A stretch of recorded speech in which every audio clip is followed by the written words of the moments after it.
Hello Gemini, आज हम देखने वाले हैं कि जून मंथ आपके लव लाइफ में क्या ला रहा है।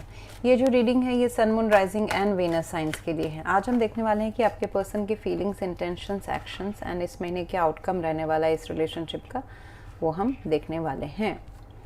अगर आपको मेरा काम अच्छा लगता है you can consider subscribing to my channel. Subscribe करने के बाद में बेल नोटिफिकेशन ज़रूर ऑन रखें, अदरवाइज़ मेरे वीडियोस आप तक पहुंचेंगे नहीं। अगर आप में से किसी को पेड पर्सन रीडिंग करानी है, ऑरा हीलिंग, फुल लाइफ का prediction, Akashic records, past life regression, शास्त्र क्रिस्टल्स चाहिए, you can visit my website. वहाँ पे आपको बुक अपॉइंटमेंट्स वाले पेज में सारे डिटेल्स मिल जाएंगे। So that's how you can reach me out.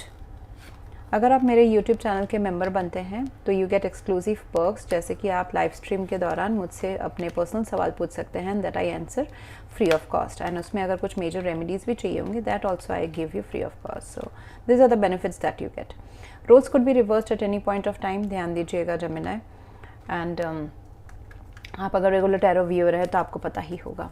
सो ये पर्सन जो ना स्टक है अपने थॉट में, like with this 8 of swords, lot of logical thinking going on, as if ये पर्सन इस रिश्ते में आगे बढ़ना चाहते हैं बट कैसे आगे बढ़े समझ में नहीं आ रहा है।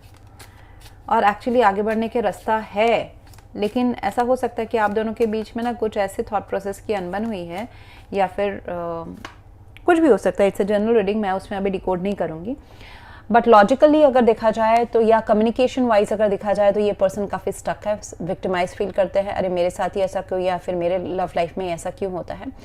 बट जो चीज़ उनको करना चाहिए वो ये है कि अपने आंखों की पट्टी खोले एंड उनको देखना चाहिए, बिकॉज ये बहुत ही लूजली बाउंड है। ये उनके खुद के थॉट्स हैं जो उनको बता रहे हैं कि हाँ यहाँ पे प्रॉब्लम है। एक्चुअली यहाँ पे ज़्यादा प्रॉब्लम नहीं है, यहाँ पे बस एक्शन लेने की बात है। ये जो भी आप दोनों के बीच में थोड़ा सा इश्यूज है, it's all mostly about clarity and action. प्यार तो है ही, लेकिन क्या हम उसके लिए आगे बढ़ रहे हैं, क्या हम या फिर डिले कर रहे हैं इस रिश्ते को, प्रोक्रास्टिनेट कर रहे हैं, व्हाट आर वी डूइंग। सो उसमें अभी सारा मुझे नज़र आ रहा है चीज़ें स्टक है। They are overthinking, they think that इससे कुछ ऐसा अटक गया है आप दोनों के बीच में। कम्युनिकेशन हो सकता है, थॉट प्रोसेस हो सकता है, जो इस पर्सन को आगे इस रिश्ते के में आगे कैसे बढ़ना है या इस सिचुएशन को कैसे आगे बढ़ाना है, they are not able to find out. It's actually mental thought process का इशू है, कंडीशनिंग का, आउट ऑफ द बॉक्स सोचने की थोड़ी सी ज़रूरत है। हमें हमेशा ऐसा नहीं होता है कि रास्ता अगर हमें नहीं सूझ रहा है तो सामने वाले को भी ये प्रॉब्लम दिख रहा है। No, there can be other people who can find out the ways okay the same problem में। सो यहाँ पे ओवर थिंकिंग है बट एक्शन नहीं लिया जा रहा है। चाहते हैं कि वो एक्शन लो with the 8 of wands, yes they want to take action. यहाँ पे चाहते हैं, शायद से आपने ब्लॉक रखा है या फिर you have emotionally walked away from this person, जिस वजह से ये ओवर थिंकिंग हो रहा है। या फिर मैं ऐसा फीलिंग कि मैं एक्शन लूँ या जाऊँ जेमिनी के पास तो एक्सेप्ट करेंगे कि नहीं करेंगे, कुछ एक पॉज में हो सकता है ये रिलेशनशिप फिलहाल तो। एंड कोई इमोशनली शायद से किसी को चोट पहुंचा, is it like this Gemini? Emotionally किसी को चोट पहुंचा है, किसी ने किसी को चोट पहुंचाया है, चाहे वो बातों से हो, चाहे वो किसी के इमोशनल वीक पॉइंट को ताना मार के या यूज़ करके हो। सो ऐसा है, yes, but it looks like temporary, it looks like temporary एक डिसअपॉइंटमेंट है, इट्स नॉट लॉन्ग टर्म। यहाँ पे अगर ये पर्सन अपना पहल लेते हैं so everything can sort out with the 8 of wands। Passion, attraction, communication, travelling towards you, मिलना, ये सारा अगर बढ़ाते हैं सो दिस थिंग, ये जो आप दोनों के बीच में थोड़ी सी दूरी आई है उसको डेफिनेटली क्लोज किया जा सकता है। एंड ये एक पास्ट लाइफ रिलेशनशिप है, so if you believe in past life then go for it, otherwise ignore my this comment. So इस रिश्ते को आप ऐसे ही नकार नहीं सकते हैं कि आया गया हो गया करके। This will keep on coming back in your life unless you learn the lesson both of you need to learn from each other, okay. So आपके साइड से मुझे दिखाई दे रहा है कि आप अपने आप को हील कर रहे हैं इस रिश्ते से। कुछ ना कुछ आपको हर्ट किया हो सकता है, आप अपने आप को हील कर रहे हैं। You are hopeful in this connection, no doubt about it. आप अभी भी होपफुल हैं, but at the same time आपने थोड़ी सी शायद से दूरी बनाई हुई है। यू हैव इमोशनली डिटैच्ड और walked away, trying to walk away from this situation.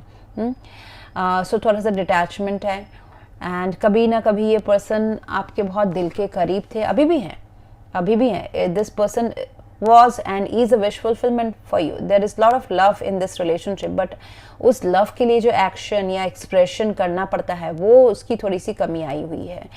जैसे कि कोई अपने इमोशंस को बांध के रखा हुआ है, कोई अपने इमोशंस के ऊपर काम नहीं कर रहा है. मतलब there is love but they are hiding the love, they are hiding their intentions, they are not expressing it. तो फिर लव क्या, किस फायदे का, बताओ. मतलब what's the outcome, not the फायदा one. That's not the correct word. But अगर आप किसी चीज़ को मुकाम तक पहुंचाना चाहते हैं, आगे बढ़ना चाहते हैं इस प्यार में, तो आपको एक्शंस, एक्सप्रेशंस ये सब तो लेने ही पड़ेंगे. ठीक है, आप ये नहीं सोच सकते कि प्यार है, सामने वाला समझ जाए और 20 साल तक समझता ही रहे, and there is no action taken for that love. तो वो तो नहीं हो सकता है. So this is, I feel that you know, कोई एक पर्सन काफ़ी बैलेंस्ड इमोशंस में है, उनके पास्ट में लव लाइफ में इतने छोटे पहुंचे हैं कि now they have learned how to control their emotions, balance their emotions. But इस प्यार में दोनों साइड से ही बहुत ज़्यादा लव है, डीप इमोशंस हैं. बट वही है कि उन इमोशंस को बताया नहीं जा रहा है, हार्ट टू हार्ट कन्वर्सेशंस नहीं हो रही है आप दोनों के बीच में, which can sort it out. So यहाँ पे मुझे दिखाई दे रहा है कि जो एफर्ट्स है वो बहुत रिड्यूस कर दिए गए. आप दोनों के बीच की तो हैंगमैन वाली एनर्जी है. मतलब ये एक रिलेशनशिप हैंगिंग में चल रहा है अभी, चाहे आप मिल रहे हो नहीं मिल रहे हो, but the feeling is like hanging में चल रहा है, एक पॉज में चल रहा है, एक मोनोटोनी में चल रहा है. एंड यही जो मोनोटोनी है, it will give you a different insight. जो आपको प्रॉब्लम्स दिखाई दे रहे थे पहले, आप जब मैं बोल रही हूँ, जब मैं ना, it means I am referring to both of you, and आप दोनों का ही नजरिया एक दूसरे के लिए अभी बदलेगा.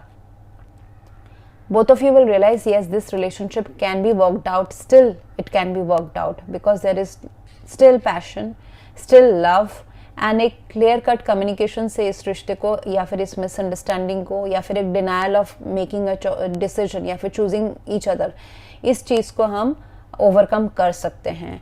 सो yes, efforts are quite less, but less efforts से या एक मैसेज से, अगर आप दोनों के बीच में अभी कुछ बातचीत नहीं हो रही है, तो मैसेज जोशफुल वाला मैसेज, इंटरेस्टिंग केमिस्ट्री वाली मैसेज, एक्शन ओरिएंटेड मैसेज हो, मिलना हो, एक्शन हो आउट ऑफ नोवेयर, वो इस रिश्ते को आगे बढ़ाने वाला है. जहाँ से ये आएगा कि एस ऑफ सोल्स, जहाँ से एक बहुत बड़ा clarification and breakthrough and clarity कि एक्चुअली क्या हम फ्यूचर में कर सकते हैं. सो इस रिश्ते को एक्चुअली लॉजिकली एंड प्रैक्टिकली लिया जा रहा है फ्यूचर में, जून मंथ में. And practical approach, communication, transparency and truthfulness, सच्चाई वाला कम्युनिकेशन. ऐसा होता है ना कि मुझे इच्छा है कि मैं तुम्हारे साथ घूमने जाऊं, लेकिन उसमें कोई एक्शन नहीं है. अभी वो वहाँ पे रियलिटी डिस्कस करने की ज़रूरत है कि घूमने जा रहे हैं या नहीं जा रहे हैं. मतलब ऐसी हवा में बात मत करो, ठीक है. So it is all about truth, decision, clarity and communication, misunderstandings को गायब करना, प्लस बहुत देर अपने इमोशंस एंड लॉजिक के बीच में बैठे रहना. That is not favourable right now. किसी को हो सकता है कि इमोशनल ब्लॉकेजेस, वो इमोशंस मतलब दिल की सुने या दिमाग की सुने, वो डिसाइड ही नहीं कर पा रहे हैं. एंड मून कार्ड भी है, किसी के मूड स्विंग्स भी हो सकते हैं. मतलब sorry, not moon card, water with this moon. So ये कोई हो सकता है कि 15 दिन अपने गुफा में घुस जाता है कि अरे I don't know what I have to do in this relationship, I am not able to make a decision, so let's pause this. तो वो इस रिलेशनशिप को दूसरे पर्सन को इम्पैक्ट करता है, क्योंकि कभी आपने बहुत ही जोश वाला एनर्जी शो किया है, फिर अभी आप अपने लॉजिक में चले जाते हो just because you can't make a decision, या फिर यू कांट बी कंसिस्टेंट.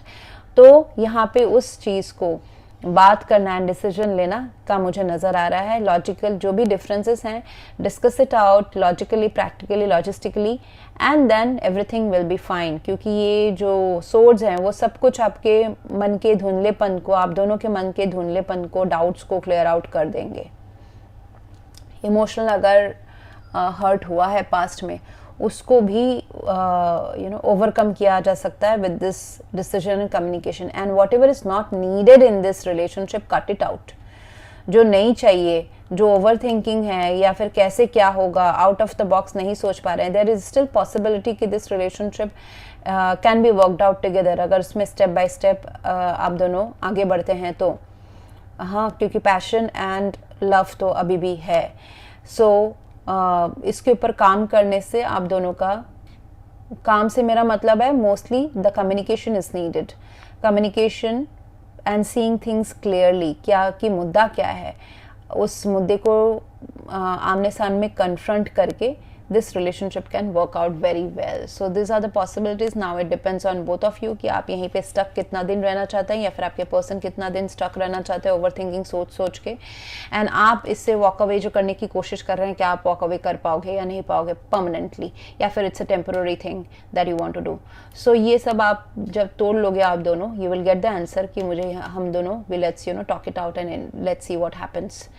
आगे का फ्यूचर क्या होता है हमारा. So that's the advice. Please to like, share, comment and subscribe. Thank you.